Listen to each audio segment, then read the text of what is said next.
Tapi kalau memang tidak benar terjadi, ya silakan, kebenaran harus tetap diungkapkan gitu ya. Harusnya yang melaporkan itu saya. Dan sudah sangat banyak, bahkan tadi sudah ada lagi kita kumpul. Dan saya tidak mau bilang apakah NM sudah saya laporkan atau belum. Tapi yang pasti tunggu saja.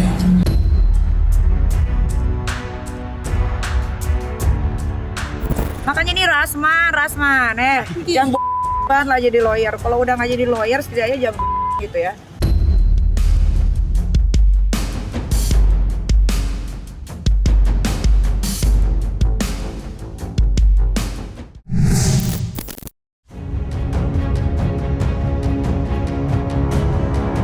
Hari ini, Fadel Bajideh akan menjalani pemeriksaan yang sangat menentukan. Pemeriksaan ini berkaitan dengan laporan yang diajukan oleh Nikita Mirzani selaku ibunda dari Loli yang telah mengemukakan berbagai tuduhan serius terhadapnya. Sebuah situasi yang penuh ketegangan di mana setiap detil akan menjadi sorotan dan nasib Fadel akan ditentukan oleh hasil pemeriksaan tersebut. Pemeriksaan itu diprediksi akan berlangsung dengan intens. Setiap pertanyaan yang dilontarkan oleh penyidik nantinya akan menjadi momen krusial bagi Fadel untuk mengklarifikasi setiap tuduhan yang dilayangkan oleh Nikita Mirzani terkait dugaan anak di bawah umur. Lantas, seperti apa prediksi Pablo Benua atas pemeriksaan yang dilakukan pihak kepolisian terhadap Fadel Bajideh?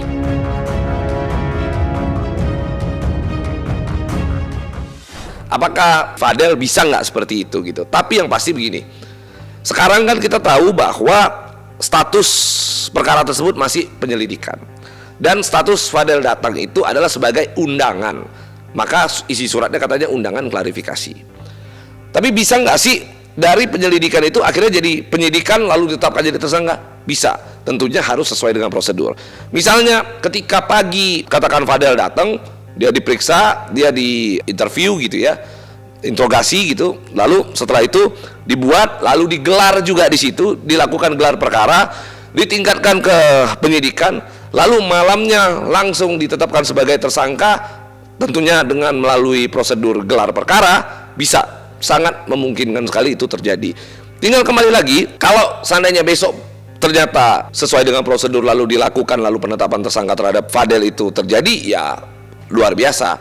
Tapi menurut gua kalau seandainya itu dilakukan oleh Polres, tentunya pasti akan terjadi perlawanan juga dari pihak Fadel. Tentunya akan terjadi perlawanan juga dari kuasa hukumnya Fadel begitu.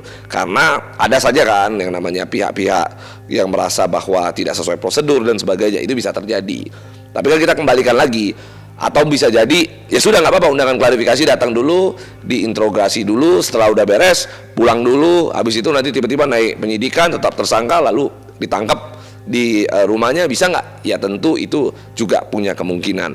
Tinggal kembali lagi, ya Fadel besok siap-siap karena kesempatan Fadel itu adalah kesempatan terbaik dia untuk datang lalu bisa menjelaskan. Artinya tidak semua orang yang memiliki kesempatan untuk melalui undangan klarifikasi dulu lalu punya kesempatan seluas-luasnya untuk menjelaskan. Tinggal ungkapkan aja kebenaran. Kalau memang dia belum pernah melakukan dengan Loli, sampaikan. Tidak, tentunya harus disampaikan bukti-buktinya. Maka disinilah kesempatan bagi Fadel, buktikan sebenar-benarnya. Kalau memang ada kira-kira dia rasa-rasa oh bener nih gue pernah melakukannya, saran gue adalah begini, buat pengakuan, jadi sahabat netizen. Baik-baikin aja netizen, minta maaf, lalu sampaikan penyesalan, bertobat, selesai. Tapi kalau memang tidak benar terjadi, ya silakan, kebenaran harus tetap diungkapkan gitu ya. Silakan berikan pembelaan, tapi di ruang penyidikan, bukan di depan media. Hubungan antara Nikita Mirzani dan putrinya Loli diprediksi sudah membaik. Setelah melalui masa yang sangat sulit, kini sudah 2 pekan Loli menjalani rehabilitasi di safe house yang dirancang khusus untuk membantu anak-anak menghadapi trauma. Namun, satu pertanyaan tetap menggantung di benak mereka. terkait apakah nantinya Loli akan bersedia buka-bukaan soal kesaksian terkait hasil visum dan kejadian yang dialaminya pada bulan April dan Juni.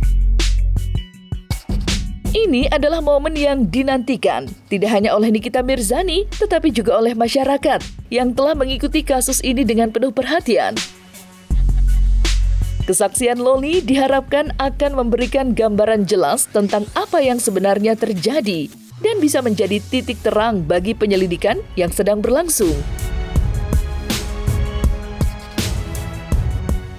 Sudah bisa komunikasi, tapi mungkin memang yang ringan-ringan saja gitu. Kalau yang udah masuk ke masalah ini dia masih. Saat ini kan kondisinya di bawah perlindungan polisi. Ini kan bukan ditahan, bukan. Ini anak korban, ini sumpah nih korban. Jadi kalau ada yang ngarang-ngarahin, oh berarti nanti dia ditahan, kagak. Bukan begitu, bukan ditahan. Yang jelas LM sekarang di rumah aman. Ya kalau di sana memang untuk keluarga dan lain-lain memang belum boleh. Karena di sana ada terapi, kemudian juga ada pengobatan yang memang orang lain belum boleh untuk bertemu. Ya, yang jelas di sana memang rumah aman. Nanti yang jelas penyidik ya, yang berkoordinasi dengan pihak P3A itu.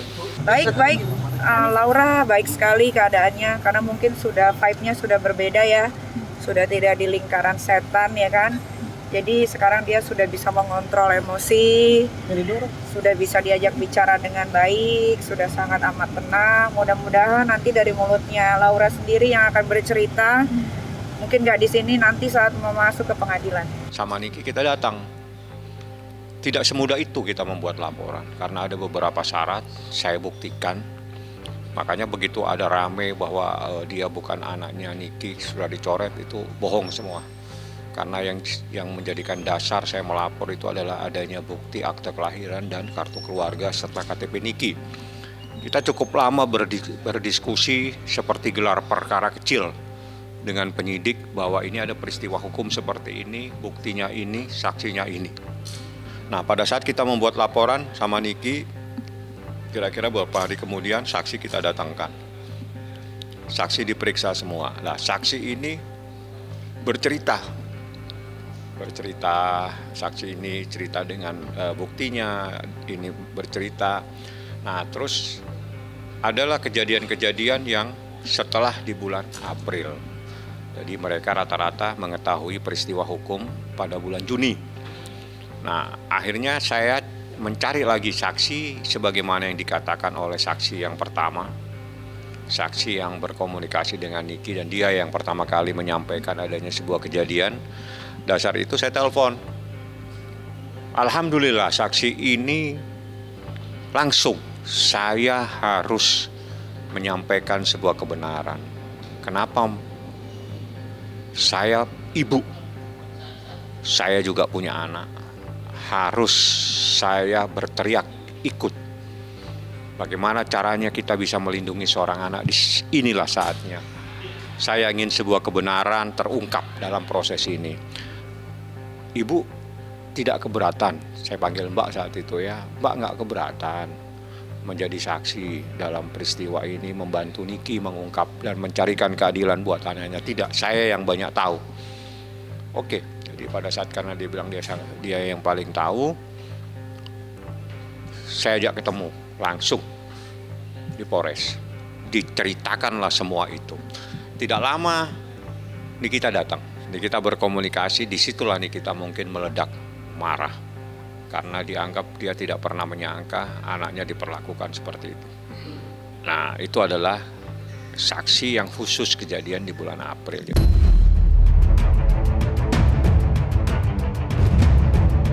Dalam kasus yang dialami oleh Loli, genderang perang justru terjadi antara Nikita Mirzani dan kuasa hukum terlapor, Rasman Arif Nasution. Ketika berita tentang tuduhan serius yang dilayangkan Nikita menyebar, atmosfer menjadi semakin tegang. Fadel yang kini terjebak dalam pusaran kontroversi itu terlihat tenang meski semua mata menyoroti dirinya dengan keraguan. Sementara itu, Rasman, pengacara berpengalaman, menunjukkan rasa tidak gentarnya terhadap tuduhan yang mengancam kliennya. Setelah laporan diajukan, Rasman dengan percaya diri menyatakan di depan media bahwa mereka sudah mempersiapkan semua yang dibutuhkan untuk menghadapi tuduhan tersebut. Dalam pernyataan itu, Rasman mengisyaratkan bahwa mereka memiliki bukti yang bisa menjadi kunci untuk membela Fadel. Nikita yang mendengar pernyataan itu merasakan kemarahan yang menggebu. Ia tahu betul bahwa Rasman adalah seorang pengacara profesional, tetapi ia juga tidak akan mundur.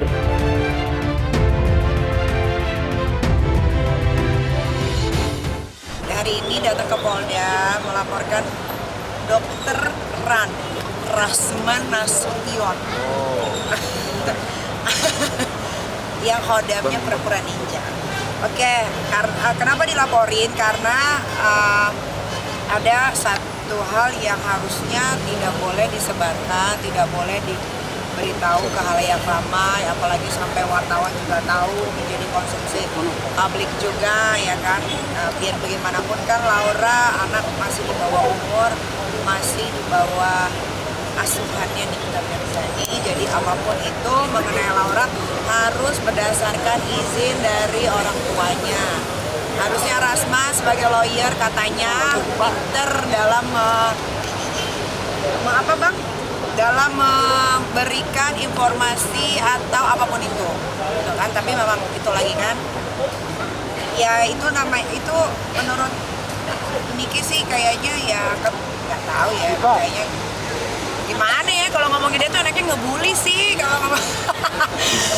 Jadi ya mungkin itu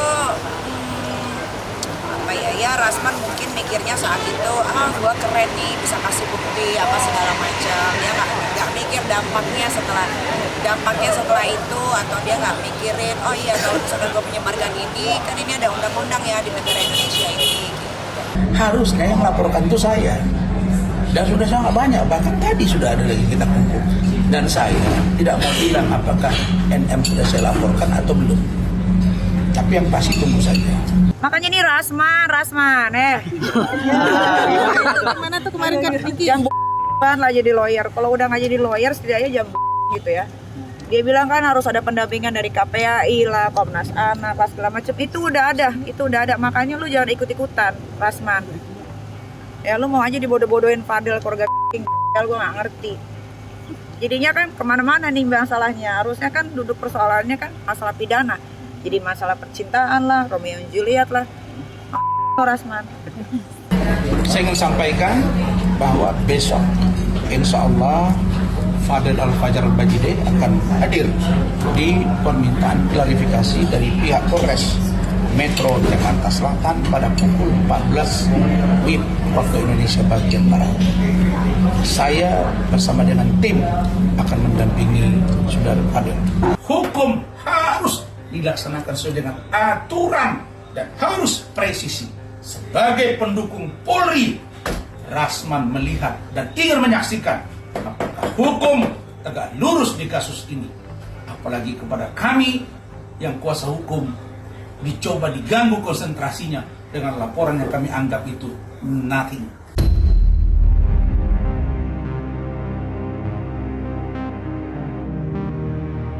Nah, selesai sudah Cumi Lovers, saksikan terus Cumi Camp In-Depth, kabar lengkap, mendalam, dan akurat dari narasumber terpercaya. Dan jangan lupa untuk like, subscribe, dan juga share channel YouTube Cumi Cumi.